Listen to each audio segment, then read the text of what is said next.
आपल्याला माहिती आहे बाय कॅमेरल हाऊस आहे, आपल्याकडे वरचा सभागृह आहे, आपल्याकडे खालचा सभागृह आहे.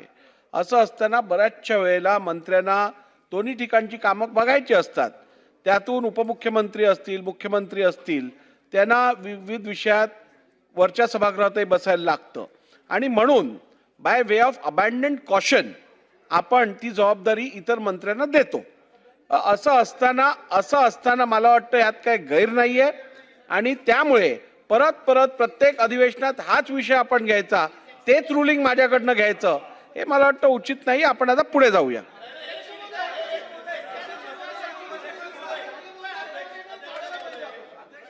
महोदय, रेकॉर्डवर नाही काढायला पाहिजे. 19 आणि 20 ला झालं नव्हतं. चुकीची माहिती येऊ नये. अध्यक्ष महोदय, राज्यमंत्री असताना राज्यमंत्री उत्तर देऊ शकतो. मंत्र्यांना उत्तर देता येत नसेल तर त्यांनी तसं सांगावं. चला चला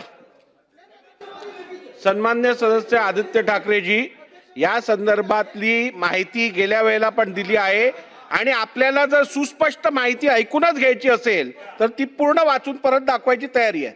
मागच्या वेळेचं रुलिंग काढून द्या. मला एवढंच सांगायचं आहे की सभागृहाचं कामकाज जे आहे तुमच्या अध्यक्षतेखाली चालतं.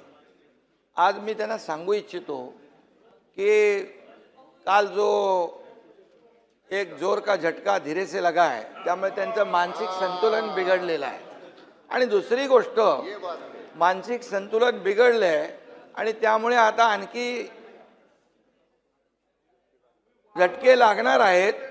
अध्यक्ष महोदय, तुम्ही सभागृहाचं कामकाज नियमानुसार चालवता आणि आजपर्यंत तुम्ही दिलेले निर्देश आणि तुमच्या अध्यक्षतेखाली या सगळ्या विरोधी पक्षाला देखील त्यांचे मांडण्यासाठी, प्रश्न मांडण्यासाठी जो काही वेळ देता तो आतापर्यंत कधी विजयभाऊ दिला होता का?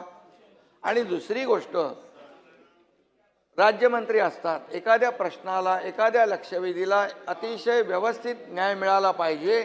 म्हणून तुम्ही हे जे काय कामाचं वाटप तुमच्या अध्यक्षतेखाली झालेलं आहे आणि ज्या ज्या वेळेस राज्यमंत्री जेव्हा प्रश्नाचं उत्तर द्यायला कधी त्याच्याकडून अधिक कमी जादा माहिती मिळते त्यावेळेस स्वतः मंत्री असतात, मी स्वतः येतो, मुख्यमंत्री स्वतः येऊन उत्तर देतात आणि त्यामुळे हे कलेक्टिव्ह आमची रिस्पॉन्सिबिलिटी आहे, जबाबदारी आहे.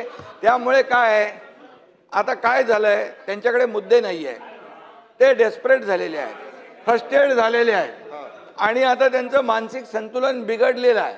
त्यामुळे आता ते नाही आहेत. नाही तर मी बोललो असतो, कोण होता असं तू, काय झाला असं तू, अरे वेड्या असा वाया गेला असं तू, अरे काय आहे.